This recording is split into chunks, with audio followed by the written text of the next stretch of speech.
want to know why your website is better than any salesperson, plus my top go-to-market strategies for a B2B startup.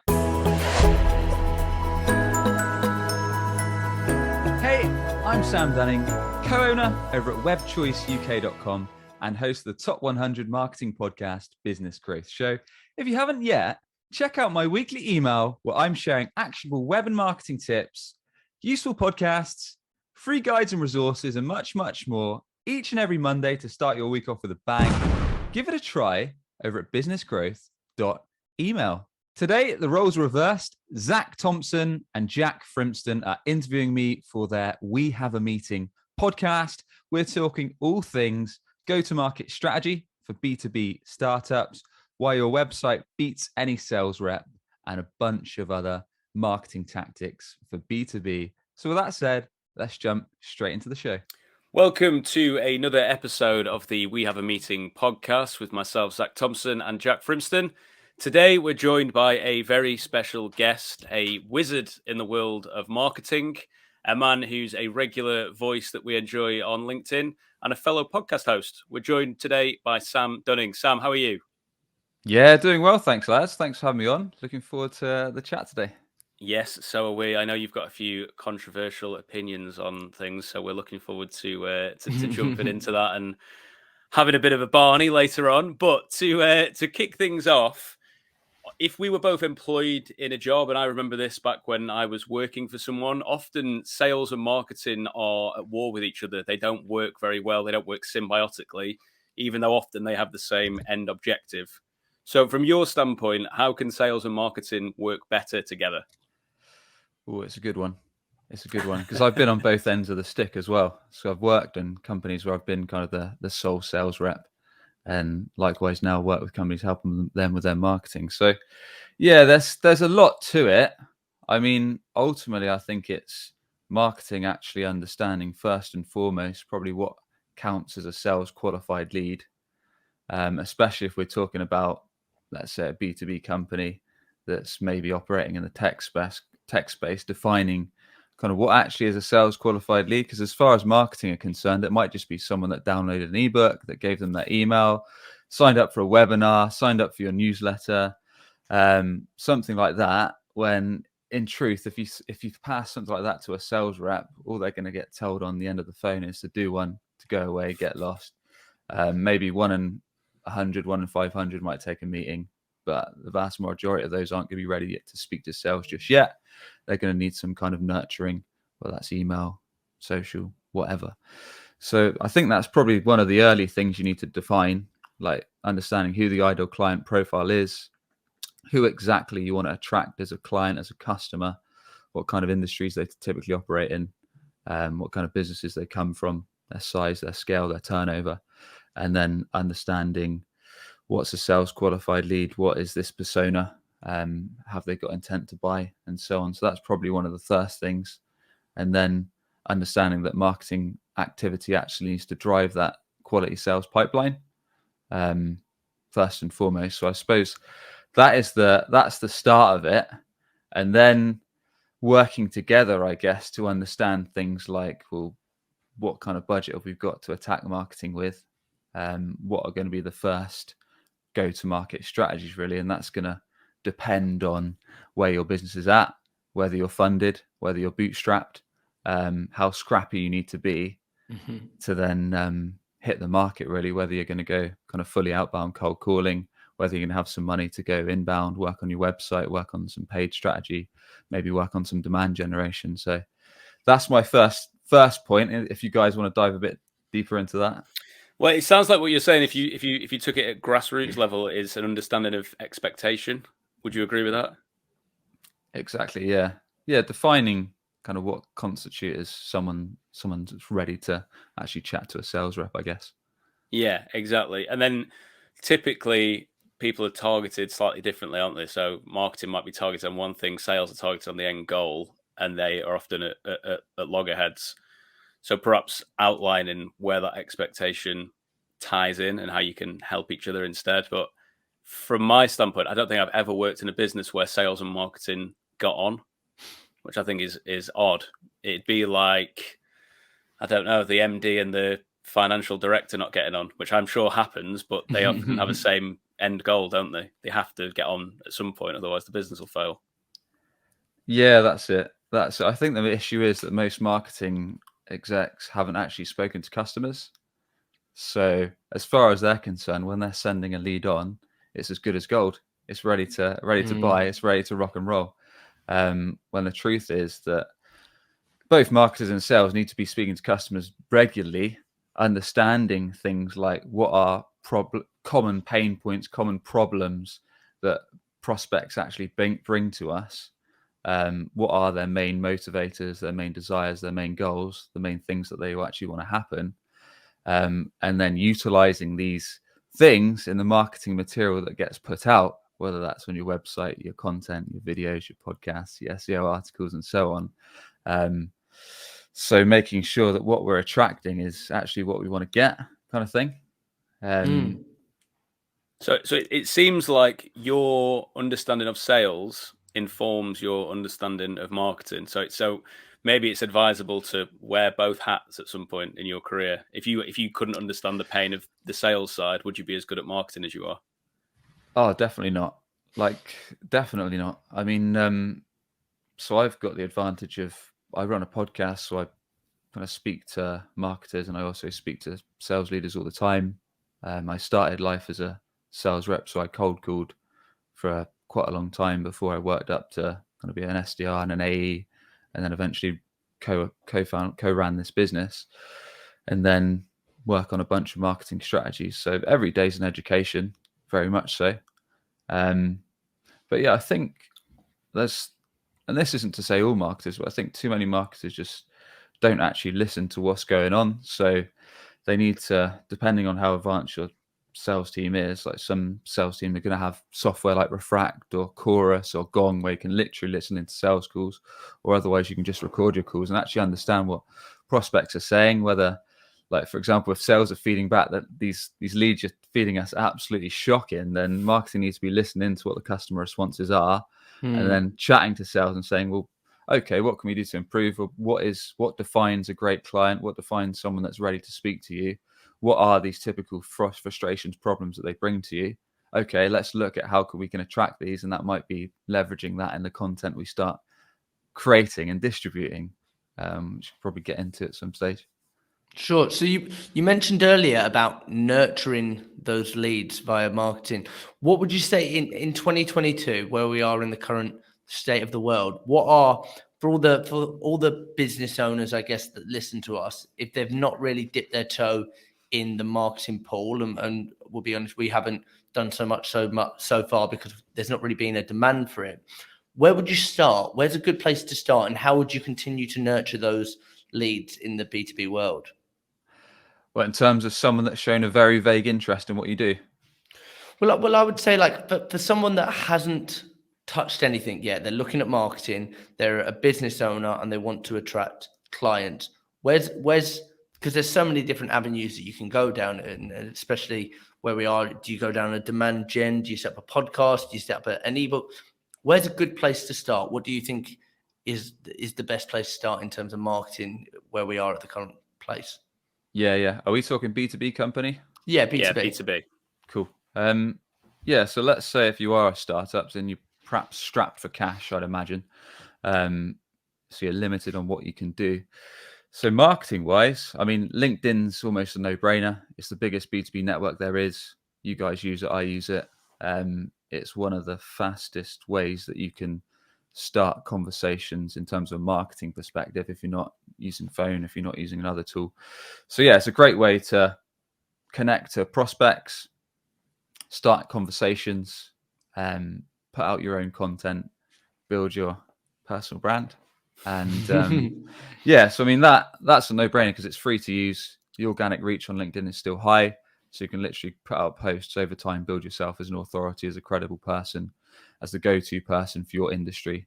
So let's say you sell software, maybe you sell SaaS software, you can over time share educational, helpful, useful tips around what you do and position yourself as someone that knows what they're talking about. So in a few months' time, you might start to attract inbound inquiries and make referrals, make connections, all that good stuff. But probably my thoughts on this are probably quite controversial to most, because if I didn't have much cash, I'd probably do what I did when I was literally at this point. So when I was at a startup marketing company before Web Choice, that literally had almost next to nothing on in terms of budget spend, we knew we had to do a few things. So I knew LinkedIn was decent then, so I kind of started leveraging that, putting out content there. We knew we needed a kind of half decent website that would kind of clearly show what we do, how we helped, share the services we offered, share some social proof testimonials, and make it easy for people to get in touch with us. We also knew that long-term SEO was going to help us because we had a background in digital. I mean, that long-term, if 6-12 months or so, if we started doing some SEO, at the time we didn't do it in-house. We just employed a fairly cheap company to do it for us. We knew that it would pay off dividends. So we basically did those three things. Plus, we had no book of business right now. So what I did was I leveraged my existing network. So any old clients, prospects from past companies I'd worked at, called them straight away and said, look, I've moved over. This is what we're doing. Is it worth a conversation? Or do you know anyone that can kind of help with what we do? And then I cold called. So I, in this case, this was like a marketing agency I worked for. So cold called kind of agencies that could potentially give us white label work or that could partner with us. So it wasn't a really hard cold call situation. It was more like, look, this is what we do. You do something similar. Is there any opportunity for us to kind of pass work each other's way? And this was old school. So this was back when everything was face to face. So I was setting meetings up in London, going up and see them, having conversations. A lot of them were a waste of time, but a few of them paid off because I didn't really know what I was doing. I didn't really have any sales training, but still managed to generate some business. So that was, if you are really strapped for cash and you're a bootstrap startup and you're B2B, using LinkedIn properly, probably teaching yourself how to sell, whether that's reading sales training books or getting on podcasts, listening to podcasts like these, video training, etc.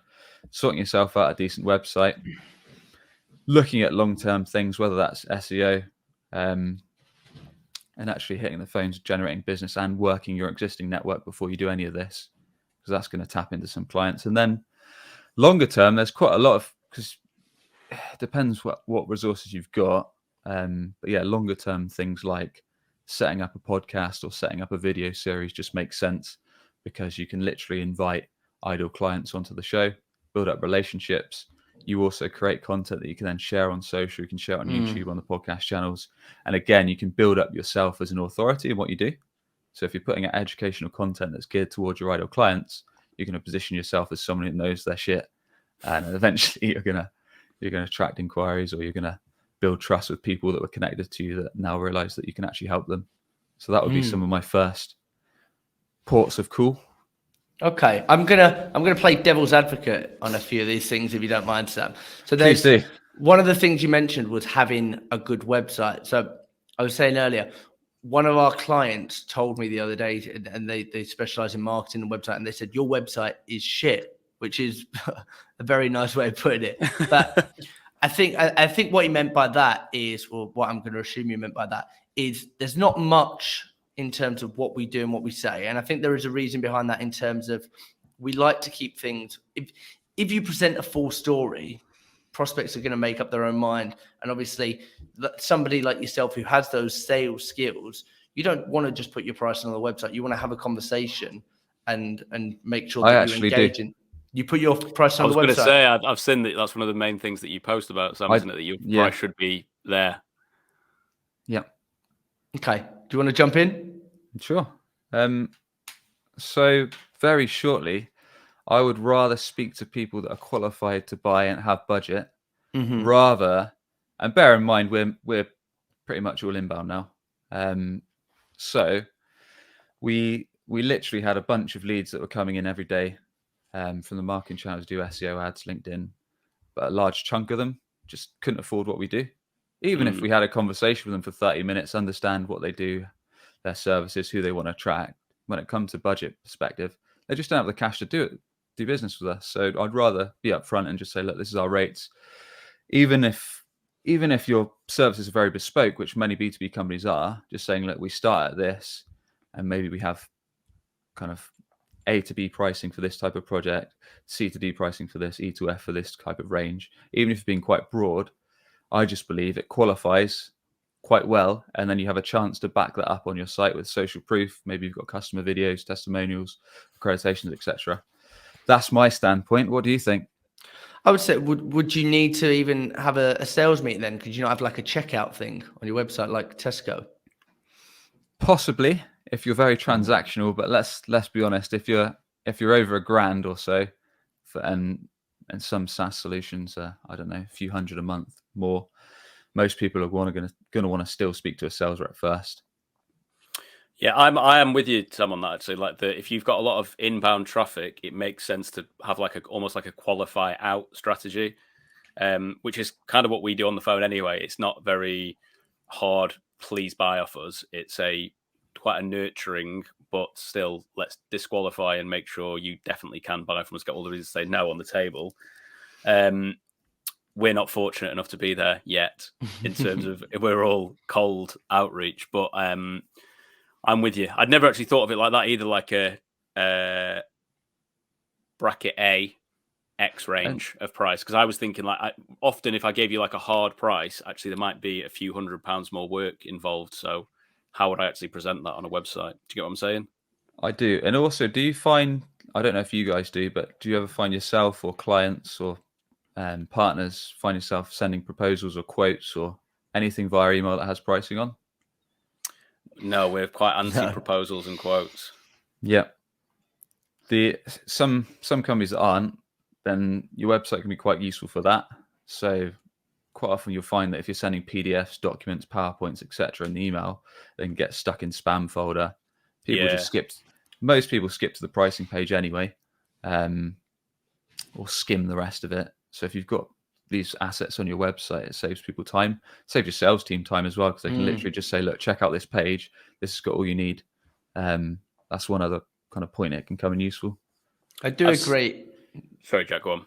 I was going to say, if it's getting to the point where you're getting hundreds of inbound leads, there's only, even if you bring in more AEs and things like that, there's only so many half-hour meetings you can take in a weekly basis till and I guess, like Zach said, we're not at that point where we're overwhelmed. So you can have that first port of call conversation and you can work it out. And a lot of it, like it's either inbound or outbound. On that first 5-10 minute conversation, you can work out their average order value and things like that. So it's a little bit different, I guess, in terms of what we do.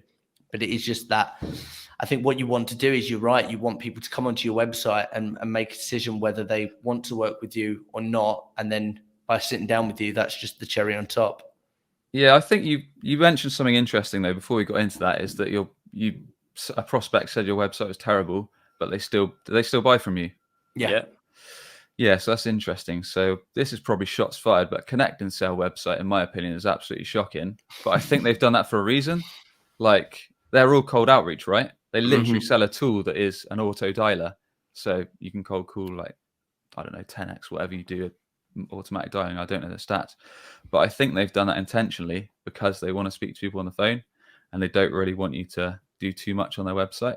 So I think there's sometimes strategies to do that. Method to the madness. I'd flip it and say they probably bought from you because they trust in what you do. And you guys have probably had great conversation with them, asked great questions and built that trust over time. Whereas a lot of companies don't have the sales team with those skills to actually do that properly. So you're using your website as a crutch to basically do all those things for you. So leverage social proof, leverage testimonials, case studies, customer stories, have a great design that attracts idle clients, clearly share what you do, and then prompt people to reach out to you, if you see what I mean. I think that's fair. If you actually look at the other websites in this space, or companies who do what we do, their websites are super vague as well. They can look quite glossy and nice aesthetically. Yeah. But as I say, I think keeping it vague, maybe the psychology is, well, someone will get in touch to clarify those things. But on the flip side, I suppose playing devil's advocate to my own comment, it might scare people off and think, I've no idea what this does or what they can do for me, and I'll find somewhere where I can get those answers. Yeah, I mean, that's a huge problem. A lot of websites, especially in the B2B tech SaaS space, are just massively confusing. Like, they just use so much jargon. You land on their homepage and you're still unsure of what they do. And they just use kind of like you'll probably find in conversation with salespeople, they just use all these tech words that customers don't really understand, but are too kind to tell you they don't. When in truth, being crystal clear is much more advantageous, much more profitable than trying to sound clever. Yeah. So just clearly outlining what you do and how you help is a lot more effective than trying to use big words. And I think going back to what Zach was saying earlier about sales and marketing, for a lot of people I hear say, yeah, but when our website's perfect, or when this is, and when X, and when it's marketing is the crutch that sales can blame when they're not performing. When sales are doing well, it's all sales. When sales aren't doing well, it's marketing. It's that they get the brunt, because do you know what personalities most of the time are like in sales? It would take a lot for a salesperson to just turn around and say, I'm not doing well. Have you ever heard a salesperson say that? No. It's the data. It's the dialer. It's the It's the white walls in this building. Oh yeah, it's true. I mean, I've said it myself. Like when there's been slow months and stuff like that. Oh, there's not enough leads coming in, or this and that. When in fact, like you say, if you're a professional sales rep, you should be prospecting your own business. But at the same time, I do believe that depending on the size of your org, obviously if you're a startup and there's just a couple of you, then you're going to have to prospect most of the time until you've got that inbound flow and until you've got the cash and the revenue to actually invest in, whether that is paid advertising, demand generation, whatever route you go down. You're going to have to do some kind of cold outreach to actually build up that pipeline. Unless you've got funding. That'd be nice. Maybe one day. So another thing, putting the boxing gloves back on, we've seen that you've posted that a website is better than a salesperson, and it hurts my feelings that you would think that, Sam, but I was hoping you could go into that in a bit more detail. Yeah. So let me share a quick story. So a while back, this was probably a couple of years back now, someone booked a demo with me for their stuff, under the illusion that they kind of wanted to buy something from me. It was quite vague, but then I was a bit less aware. Like these days, if someone messages me on LinkedIn or cold emails me, I always want to know exactly what it is before I jump into a meeting, just to get a bit of context more than anything. But anyway, hopped on the call regardless. Sounded like they wanted to buy from me. Got on the Zoom. It was about 15 minutes of them just sharing this web tool, like features, benefits of it. Literally just, I didn't get a word in edgeways. They were just hopping around, showing me screens and explaining how great it was, how good their company was, how many awards they've won, how many years they've been in business, all these great gizmos of this great widget that we could stick on our website. And then it got to 15, 17 minutes in. I said, thanks, mate, but it's been 15, 17 minutes. You haven't asked me one question. You have no idea what my company does. If we're even a good fit to work together. You've just kind of bragged about how great you are. So I think I'll pass, but I wish you all the best. So that was like, for me, that's the absolute antichrist, like how not to do a demo. And I feel like many websites are just like terrible sales reps in the fact that they just want to brag about how great they are. They don't want to qualify. So they're scared to share pricing. They're scared to share processes, case studies, and they make it difficult for prospects to take the next step. So what I mean by that is, yes, there are great salespeople. There's no doubt of that. But unlike a sales rep, your website can be live all the time. So it's literally live 24/7. So prospects can be looking at it all the time on the basis that you're marketing it effectively on channels that ideal clients actually use.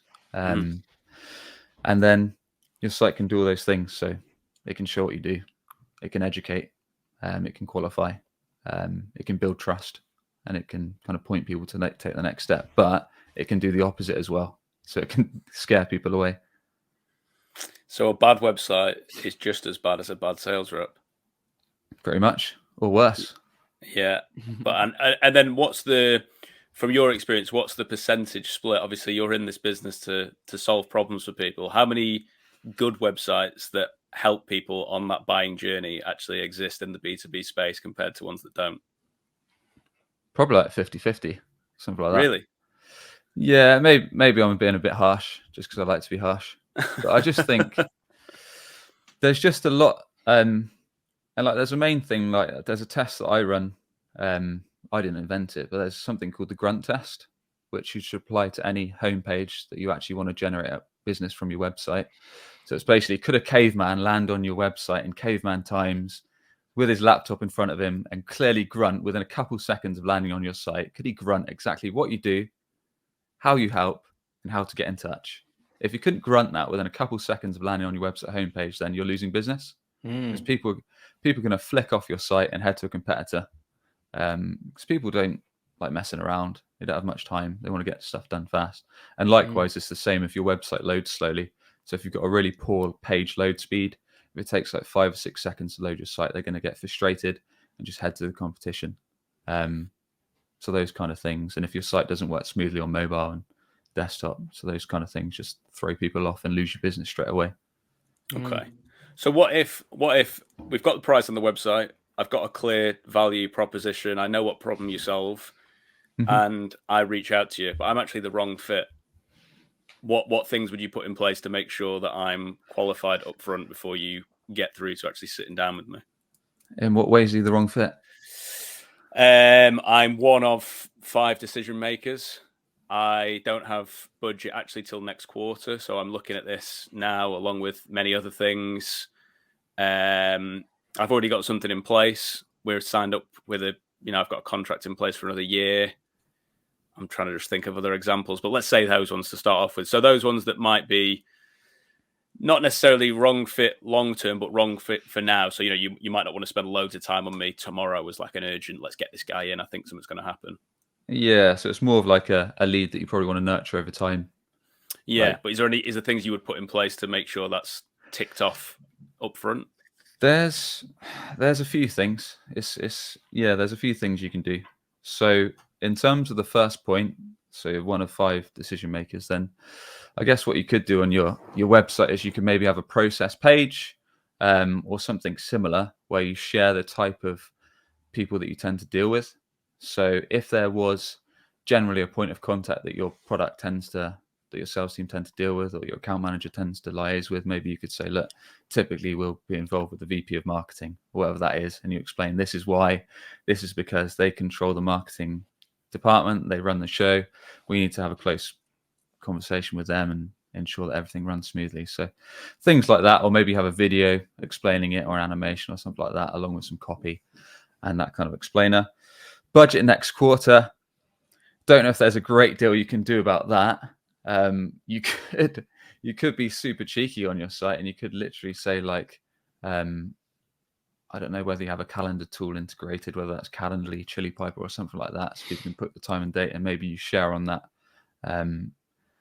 Please pick a time if you're ready to kind of look at this tool in the next 3 to 6 months or something like that. If you want it to be cheeky, that's something you could do. And that will qualify out people that aren't looking to buy in the next 3 to 6 months. Was there something else you said as well? I mean, you're answering most of these for me anyway. I think the issue is with what you're saying. I'm potentially with the way we would stand on this as well. Is you might get blindsided either way potentially. So perhaps rather than one takes over from the other, they can both work together quite symbiotically. Would you disagree with me on that? I wouldn't disagree. I mean, I would say that you've got to remember that nothing's going to be perfect. Like every now and then, you're going to get someone that disregards your pricing and still tries to book a meeting, yet they can't afford you. I'm sure it's the same in cold calling, right? Someone's going to say that they tick all the boxes. Yes, we've got budget. Yes, we can buy now. Yes, I'm the decision maker. You get on the next call. It turns out they're just a sales manager, and they've got like 5 directors above them that need to sign the boxes.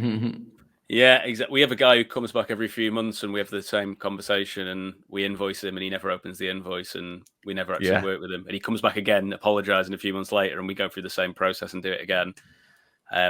So one more time, if you're listening, and you get whitelisted, all right? Can I chip in on that? Can I chip in on something? So I had a great personalized LinkedIn message, and I don't really respond well to LinkedIn. I'd rather someone call me, but somebody, a young SDR, sent me a message for a piece of software, and it's something that we were in the market for and we were looking at. They sent me a calendar link, which was great, and I was like, yeah, I'm really into this. Is this something that's fine? They sent me a Calendly link, and there was so many questions attached to it. Obviously, they were trying to qualify me, and I disqualified myself. I said, I don't want to. I really, to get through to book a meeting, I was happy to move forward, But by qualifying me so intensely, and there's probably about 10 different sections, I closed the link and I didn't reply to her. So I'm very sorry about that. But I disqualified myself. And now decision maker, yeah. Budget, yeah. Time, yeah. All these things. Otherwise, I wouldn't have engaged, and I engaged in that conversation. But she disqualified me out. Do you think that there is such a thing as too much disqualification, boys? Is that to me? But anybody, yeah, you take it. You're the guest.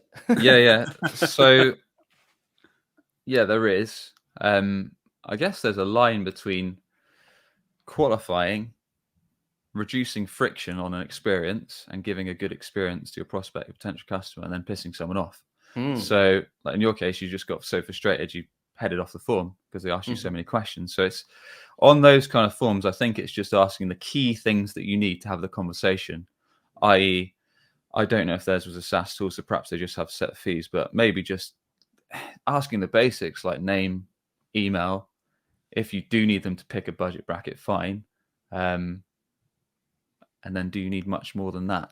I mean, people are trying to just do discovery on a form or via an email these days. Well, what's the point of a discovery call? Yeah, I'd agree with that. I would use, like I said, I'd use your site as a light tool to qualify people initially. And then, like I say, it's not going to be perfect. It will help qualify quite well. You're still going to get a few slip through the gaps, but then that's why, on the basis that your product and your average order value warrants it, have a discovery call as that next step. And that way, like you say, you can decide if you can actually help this person or if they're a good match to work with you. So yeah, don't have too many fields because that will throw some people off. There you go. Sorry about that. So have you got any good anecdotal examples in your distinguished career of really bad marketing that you've come in and thought, oh my God, I need to really pull the hood back here and roll my sleeves up. This is just the worst thing I've ever seen. Yeah, I mean, there's been a few. I mean, there's been some where people have just kind of taken marketing budget away, like we were doing maybe SEO for them or paid ads, and then their friend had told them to invest a load of cash in TV advertising and radio, so they took that. I was like, wow, well, good luck with that. Which for some really traditional industries, where perhaps the listeners are a bit more elderly and stuff like that, like we've got a client actually that's in double glazing, and like a lot of their clients are like 60 plus. So yeah, that kind of stuff and old magazine ads and stuff like that can actually work because their demographics reading it. But a big part of marketing is understanding where your audience actually are, like what they're actually using to consume the content that you might appear on. So yeah, taking the time to research that properly is very important. But I think the worst thing, and this is typically where we get involved, is just from an inbound perspective, because a lot of people aren't like you boys. They don't actually want to do any cold outreach, or they're happy to do maybe cold LinkedIn and cold email outreach. But when it comes to picking up the phone, that's a no-go. So a lot of people just spend a lot of cash, whether that is on paid advertisement like Google Ads or review sites like G2, Capterra, those kind of stuff. But then they just send them to a website that does a poor job of making people take the next step. So like addressing all those points we were talking about earlier, really. So it doesn't give a clear value prop on how you help, doesn't qualify prospects in, doesn't share examples or results that you've brought to the table, doesn't share, doesn't educate people, so doesn't prove to them that you're a go-to person in your sector. So maybe it has things like blog articles or video resources or podcasts and guides and all that good stuff, and doesn't make it easy for people to speak to sales. Because one area that websites fall short, which is quite often debated on LinkedIn actually, is like whether you should have a calendar tool or like a contact form. But I think giving people the option. So if prospects come on your site, some people might want to phone you straight away. Just give them the option to phone. Some people might want to email. Some people might want to fill a form. So making your call to actions on your website, whether that is book a call or request a consultation, making those nice and clear on your headline. And as people scroll down on pages, so they can easily click the call to action and then get in touch with you on their preferred channel, rather than forcing them to take an action that you might want to take. So some people don't agree with that, do they not? Well, I think a lot of B2B companies just want people to book time on a calendar. Right. Like, for example, on WebChoice on our site, we don't actually use a calendar tool. But that's mainly because me and Tom, who co-own the company with another chap, run the sales department, so we just reply to inquiries like within a couple of minutes on email anyway. But I can understand calendar tools for larger organizations where you have to split leads to multiple sales reps and things like that. I think there's a time and a place for them. But I'm mainly talking about giving people option to phone if they wish, or fill out a form, or live chat, depending on where you're at. So I suppose flipping the conversation a bit here from the business side. What are your ambitions for the business over the next few years? What's kind of left to do? Yeah. So ultimately, if we can get to the point where we can get certain turnover, maybe look to exit. I'm not sure. At the moment, I'm quite a fortunate spot really, as I get to mess around on LinkedIn, mess around on the podcast, mess around on the YouTube, deal with the inbound sales inquiries, and like my favorite part of the work is kind of more from a strategy and consulting point of view. So just having those conversations and understanding if we can help people, helping people with go-to-market strategies, acquiring more inbound, and then at the same time working with the team. So I'm quite fortunate. I don't have to be too hands-on with the actual building and delivery because we've got a great team around us. So yeah, it's just more on growing monthly recurring revenue, as I'm sure almost 99% of the people that tune in want to do. Ramp up the retainers. So if you need SEO, give me a shout. And that's the main plan really, and keep building on the podcast side of things. Yeah. You've had some great guests. As I said to you before, it's a regular listen for me on a dog walk in an evening. I think, you've had some. I listened to you with Marcus Kalki yesterday. That was a while ago actually. Yeah, we were just on Marcus's podcast, and I had to listen to it a few times before because I heard that he might tear us a new one. But he was actually very nice. Was he? Yeah. Because he did mention, like I said to him, he was on mine like a long time ago, and I said, "Would you be opposed to having me on yours?" And he said, "I'm quite stern and like quite firm," and that kind of threw me off. And I was like, "I'm not sure." But you guys survived it. Well, we survived it. He did warn us at the start. He did say, didn't he, Jack? He said, "There's normally a part where I make you feel uncomfortable. Are you okay with that?" I think so now that you've been nice to me. Yeah. We'll listen back to it and see how harsh it actually was. Sorry, Sam, go on. I was just going to say, you had Chris Voss's son on the other day, didn't you, on your show? Yeah, we had Chris Voss's son. We've got some cool... We actually get our guests... Yeah. We actually get them through cold calling, believe it or not. Oh, you cold called him? We cold call the majority of our guests that are like slightly out of reach. Yeah. We just put them through Cognism and just get the mobile numbers and just ring them, and they normally laugh because it's like the usual, this is a cold call, but flipped on its head and said, this is a call about trying to get you on our podcast. Do you want to hang up? I like that. And they normally laugh and say, go on, what's it about? So we've got some pretty cool guests coming up through doing that. Obviously, some people say, absolutely not. Go on. I rang James Kahn from Dragon's Den the other day.